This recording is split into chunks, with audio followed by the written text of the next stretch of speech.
Hello. Hello, हाँ जी। ये पवन दास is love. हाँ जी। आप कौन बोल रहे हैं साहब? पवन दास। अच्छा, ये हमारे सामने एक कैलाश दास रहते हैं, अच्छा। वही ये पुस्तक दिए थे मेरे को, कल दिए थे। महाविनाश की अंतिम चेतावनी। महाविनाशक अंतिम चेतावनी। जी जी। तो उसको मैं अभी अभी पढ़ा, जी पढ़ के बहुत अच्छा लगा। जी। अच्छी बात भी लिखे हैं, जी सब मतलब अच्छा ही है। जी। तो मतलब इतनी बढ़िया बात आप जो लिखे हैं, बहुत ज्ञानवर्धक चीज लिखे हैं। जी। और मतलब अभी सोए थे आप, नींद में थे क्या? नहीं नहीं, हम तो कहीं पे सेवा में जा रहे थे। अच्छा अच्छा। तो हमको तो बहुत अच्छा लगा, तो मैं फोन लगा के, मतलब डिस्टर्ब तो नहीं हुआ ना आपका? नहीं नहीं, मेरी तो सेवा है ये। आप भाई बहनों को समझाने की, यही तो सेवा है हमारी। हम्म। तो आपने तो बहुत अच्छी चीज लिखी है। खैर, गुरु जी का इसमें तो हम लोग भी, मतलब हमारे भी हितनाथ रिश्तेदार दो तीन जुड़े हैं आपसे। जी जी। तो जब हल्ला गुल्ला मचता है तो कोई पक्ष में रहता है, कोई विपक्ष में रहता है। सही बात। जो आप जैसे सोच रहे हैं, जो स्वामी जी के, जो रामपाल जी महाराज के शिष्य हैं, जी तो जो लोग भी नाम दान ले लिए हैं, उनके सामने भाई उनके महात्मा जी की बुराई करेगा तो उनको तो दुख लगेगा ही। जी जी। जी लेकिन इस समाज में सबका मुंह बंद तो नहीं कर सकते ना। सही बात। एक लड़का था, झगड़ गया उनसे। उनका हम्म। नाम श्रीकांत है, मतलब स्वामी जी को मतलब शिष्य हो चुके हैं। हम्म। और कैलाश दास भी शिष्य ही हैं, वहाँ पर नामदान ले चुके हैं लोग। जी। तो मैं उस लड़के को समझाया, हम्म जो शरारत किया था। हम्म। मैं बोला कि मतलब अब तुम्हारे बाप को कोई गाली देगा तो तुम चुप बैठोगे क्या? सही बात। आपको गाली देने जो दे रहा है उससे बात कीजिए, भाई गाली क्यों दे रहे हो? हम्म। ये तो आम आदमी की जिंदगी की बात है। जी और इतने बड़े संत हैं और ये ज्ञान बांट रहे हैं, तुमसे ले क्या रहे हैं ज्ञान? लोग पैसा देके ज्ञान प्राप्त करते हैं, स्कूल में जाते हैं बच्चे, जी। पढ़ते लिखते हैं, फीस भरते हैं, और धीरे धीरे क्रमशः पढ़ कर के बड़े होते हैं। कोई डॉक्टर होता है, कोई इंजीनियर होता है, कोई कैसे भी रह जाता है। जी तो महाराज जी का जो किताब है, जो लिखे हैं उसमें, जी। वो अगर आपको जानकारी नहीं है तो फिर तर्क बहस क्यों करते हो? सही बात। या उस आदमी के सामने उनकी शिकायत क्यों करते हो कि मतलब उसको ठेस लगे? जी जी। मैंने समझाया उसको। आज तो मैं किताब पढ़ा, मेरे को बहुत अच्छा लगा। जी। सब बहुत ज्ञानवर्धक चीज आपने जो लिखे हैं पवन दास जी, तो बहुत बहुत बढ़िया, बहुत मतलब रोशनी है इसमें। जी दया गुरु जी की। तो अच्छी बात है, मैं बोला कि आप फोन करके आपसे बात कर लूं। देखिए भाई साहब, प्रसन्नता हुई, नाम क्या है आप खुश जी हुआ। का? हमारा नाम है अर्जुन मौर्य। अर्जुन जी। जी हाँ, मेरा जिला चंदौली पड़ता है। पहले बनारस था, जी। उसमें से कट के चंदौली हो गया है। और बम्बई में रहता हूँ मैं, बॉम्बे से ही फोन किया है। गाँव में तो इतनी रात में कोई जागता नहीं है। अच्छा अच्छा अच्छा। तो मैं यही मतलब खा पी करके, और मैं बाबा भोलेनाथ जी को याद करता हूँ जी जी जी। रोज डेली। जी जी। तो एक किताब मिला तो मैं बोला कि भाई इतना प्यार मोहब्बत से दिए हैं तो इनके भी विषय में जानकारी तो बिल्कुल बिल्कुल। कितना भी करो कम पड़ता है। सही बात। और किसी का उपदेश सुनना ये तो बहुत भारी अच्छी बात है। देखो, ज्ञान तो संतों ने सदा ही पवित्र बताया, चाहे वो किसी का भी हो। है कि नहीं? लेकिन जो इसमें आपने लिखा है वो जी। भी तो सत्य ही है। हाँ हाँ, गुरुदेव ने लिखवाया है उन्हीं का ज्ञान है, बस उन्हीं के ज्ञान को आधार बना के भाई बहनों को थोड़ा जगाने के लिए, आध्यात्मिकता की तरफ प्रेरित करने के लिए परमात्मा ने सद्बुद्धि दी है तो ये लिखी है, वरना हम तो जीव हैं जी, हमारी तो क्या औकात है। नहीं नहीं, ये जो खैर महात्मा जी के मार्गदर्शन में आप जो बात लिखे हैं जी जी तो सही बात है। मतलब अगर हमारा रामायण उठा के देखो या श्रीमद् भागवत गीता उठा के देखो, जी जी जो जो चीज महात्मा जी ने बोला है वही तो कृष्ण जी ने भी बोला है जी जी कि वही है एक। मतलब तुमको जानकारी नहीं तो किसी तत्वदर्शी संत से जाकर के मिलो, जी जी वही ज्ञान दे सकता है। तो अर्जुन को भी वही उपदेश दिए हैं भगवान कृष्ण ने, बिल्कुल बिल्कुल बिल्कुल, और वही चीज तो महात्मा जी लिखे हैं बिल्कुल कि भाई पहचानो जानो। हाँ बस इतना है कि परमात्मा कहते हैं भाई जैसे बारिश होती है तो बारिश तो भेदभाव करती नहीं, हो तो समान रूप से बरसती है। अब जो बंजर जमीन होती है उसमें कुछ पैदा नहीं होता, और जो अच्छी जमीन होती है उसके अंदर फसल हो जाती है। तो ज्ञान तो देखो संत महात्मा सभी को देते हैं, समान रूप से देते हैं। जो पात्र होता है, जो अधिकारी होता है, योग्य होता है, उस पर उस चीज का असर हो जाता है ना। और देखो साहब ये भवसागर है, यहाँ पे महापुरुष पहले भी आए हैं, आज भी हैं, आगे भी आते रहेंगे। और दुनिया को ऐसे ही चलना है। जो अच्छी आत्मा होती हैं, जिनके लिए महापुरुष आते हैं, वो आत्माएं जाग जाती हैं, उनका भला हो जाता है। बहुत अच्छी बात आपने कहा। हाँ, बाकी देखो किसी की भक्ति पे कोई दबाव नहीं दिया जा सकता, ये सबकी अपनी स्वतंत्रता है, सबकी अपनी मर्जी है। जैसे आदमी जब समझ लिया तो ठीक है। जी जी जी, अब नहीं समझा तो उसके लिए कोई कुछ कर भी नहीं सकता है ना ना। उसमें तो देखो फिर तो परमात्मा कहते हैं भाई वहाँ तो भगवान भी फेल हो जाता है, क्योंकि जीव के संस्कार पे निर्भर करता है ये कि वो उस चीज को कहाँ तक वो स्वीकार करेगा। अगर जबरदस्ती करनी हो तो फिर भगवान से बड़ा कौन है, वो तो 2 मिनट में सबकी बुद्धि सेट कर दे, लेकिन ऐसा वे करते नहीं। नहीं नहीं है कि ना, क्योंकि फिर यहाँ का नियम टूटता है ना, और साधु संत महात्मा नियम नहीं तोड़ते किसी के। जी हाँ जी हाँ हाँ, साधु महात्मा नहीं रूठते हैं। जी जी, और अगर अंतःकरण से उनके मतलब जो मतलब क्या कौन से शब्द में बोलूं उसको, वही आप बोले ना कि किसी को कुछ हम बोल भी नहीं सकते। सही बात। मतलब अगर वो नालायकी पे उतर गया है तो उसको हम क्या कहेंगे? नहीं कह सकते, क्योंकि ये जो आध्यात्मिक मार्ग है भाई साहब, ये स्वयं के चिंतन पे है। आप अगर स्वयं जागना चाहोगे, अच्छा है, अच्छी बात सुनना है। बिल्कुल बिल्कुल।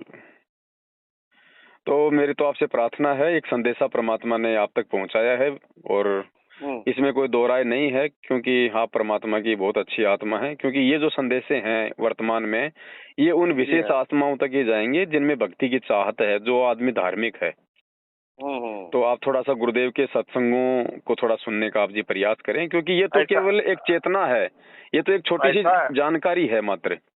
नहीं नहीं जी, ये जानकारी जो आप दिए हैं जी जी गुरु जी के माध्यम से, गुरु जी के ज्ञान से, मैं जो है हमारे सामने जो कैलाश जी है ना जी जी, तो जो आप बात बोल रहे हैं ना, मतलब जगह पर जाने से विशेष सोचना चाहिए कि मुझे करना क्या है।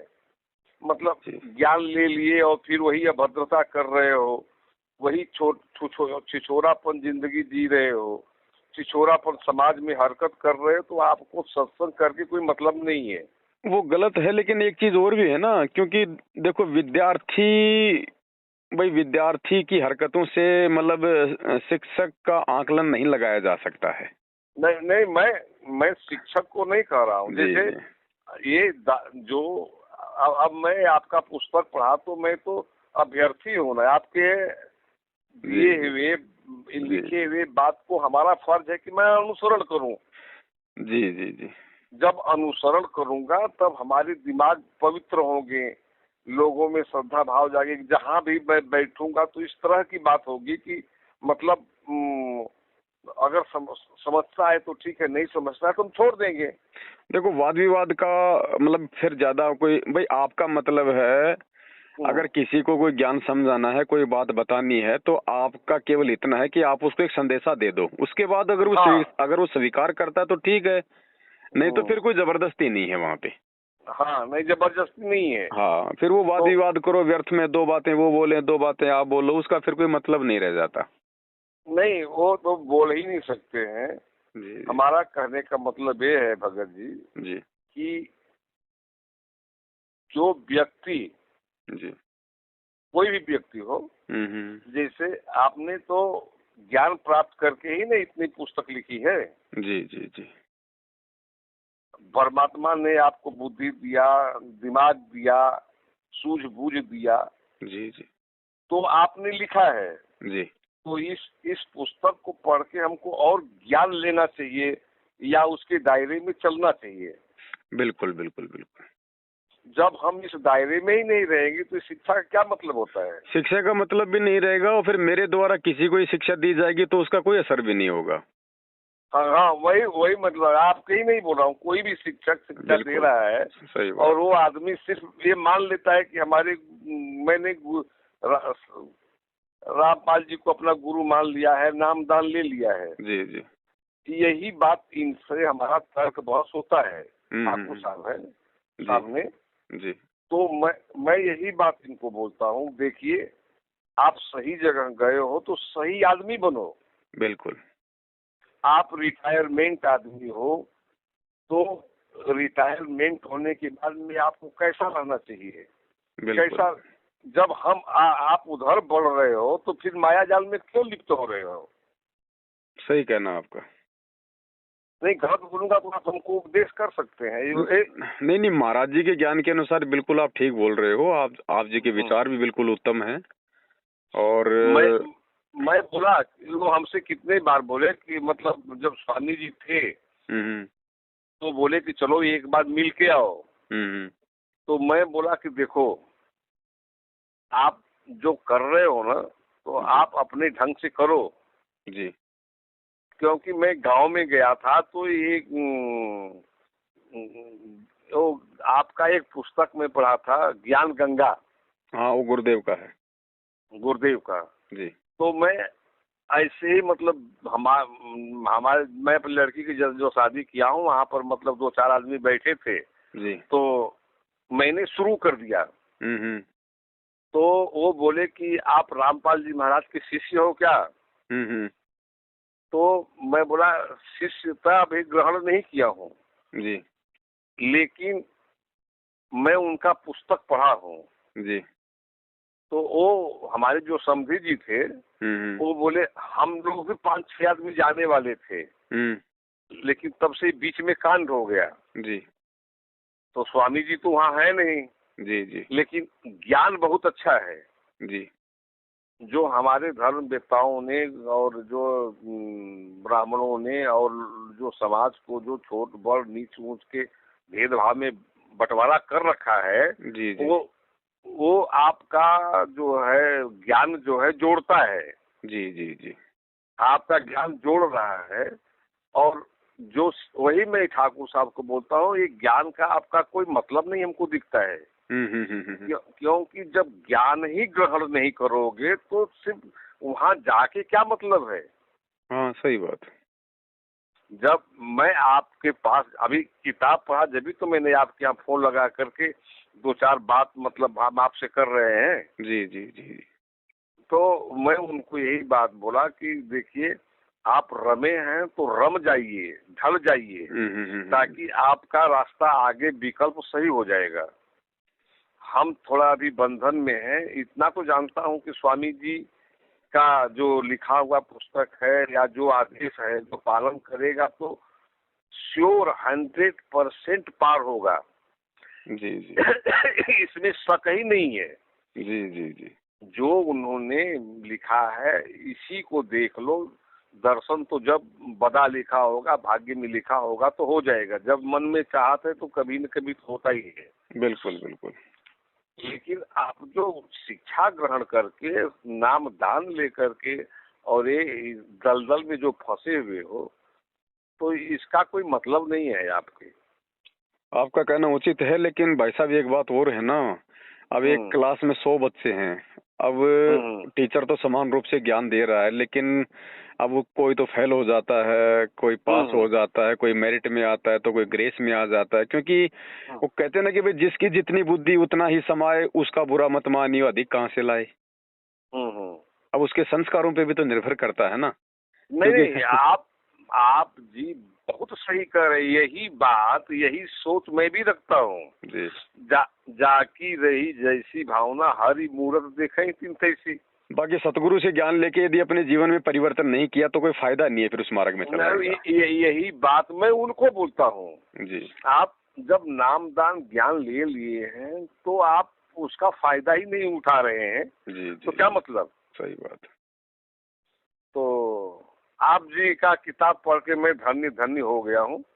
और ये तो खाली एक शुरुआत है छोटी सी कि आप मतलब ये पुस्तक आप तक पहुंचाने का मतलब है कि आप गुरुदेव के सत्संगों की ओर थोड़ा सा अग्रसर हों। और वैसे तो आप जी ज्ञान गंगा पढ़ चुके हैं पहले, फिर भी मैं आपसे निवेदन करूंगा कि थोड़ा और, क्योंकि ये अनमोल समय है, इस समय परमात्मा धरती पे है, बार बार ये समय नहीं आता।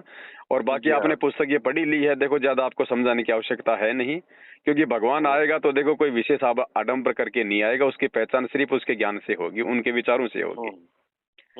तो बस मेरे तो हाथ जोड़ के आपसे विनती है भाई साहब, क्योंकि ये अनमोल शरीर है, ये मानव जो मिला है, ये बॉडी, ये बड़ा दुर्लभ है। 84 लाख योनियों के बाद एक मिलता है, केवल ये परमात्मा प्राप्ति के लिए मिलता है। जी हाँ बिल्कुल, है ना? बिल्कुल। तो थोड़ा सा आप जिस मार्ग में थोड़ा मतलब चिंतन करने का विचार कीजिए, हमारे हाथ जोड़ के आपसे प्रार्थना है। नहीं तो हो रहा है, कर रहे हैं। जी जी जी जी। बाकी और हमारे लायक अगर कोई सेवा हो तो बता दीजिए। बात करूंगा। ठीक है बड़े भाई, ठीक है। ये बुद्धि दिमाग जो है ना भगत जी जी जी जी बड़ी चंचल है, और इस चंचलता में अभी थोड़ा सा मैं बता हुआ हूँ। हमारी एक लड़की है, शादी करने का है, लड़का तैयारी कर रहा है पढ़ाई लिखाई में, तो थोड़ा सा मतलब काम धंधा में भी थोड़ा मतलब व्यस्त रहता हूँ। देखो इसका भी एक ही समाधान है। देखो काम तो पूरी दुनिया का परमात्मा है, सारता हमें पता है, ठीक है, वो संस्कारों के अनुसार है, वो निमित्त किसी और को बना देता है। अगर आपको लगता है कि भाई इस महाराज जी के मार्ग में आने में कुछ चीजें मेरे अभी मतलब बाधक हैं, मैं उनसे निकलना चाहता हूँ, तो देखो जीव अपनी बुद्धि अपनी सोच से नहीं निकल पाएगा। उसके लिए भी आप जी परमात्मा से प्रार्थना करते रहिए कि परमेश्वर जल्दी से मुझे इन क्रियाओं से मुक्त करो ताकि मैं आपकी शरण में आऊँ। तो परमात्मा ही रजा बख्शेगा, वो कोई रास्ता निकालेगा, तब जीव के 2 कदम आगे बढ़ते हैं। निकालेंगे। मैं तो सोच लिया हूँ, एक गान गंगा भी पढ़ा था, तो उस समय से मेरा ध्यान जो है लगा हुआ था। तो ये आपका पुस्तक मिला मेरे को, तो पढ़ के और ज्ञान मुझे मिल रहा है, मेरा चित्त जो है और मतलब फ्रेश हो रहा है। जी जी। बाकी आप किसी भगत की क्रिया को ना देखिएगा, क्योंकि भगतों के तो अपने अपने विचार होते हैं। नहीं, मैं देखता ही नहीं हूँ। मतलब जैसे आँख है जी, रोशनी है, मिल रहा है, लेकिन उस रोशनी में मुझे कैसे चलना है वो हमारे ऊपर डिफेक्ट करता है। जी जी। कोई बात नहीं, जब ठीक का समय आएगा तो परमात्मा सब कुछ ठीक ही करेंगे, बस हम उनसे अरदास करते रहें। ठीक है, नमस्कार। आपको तकलीफ दिया। ठीक है भगत जी, सत साहिब।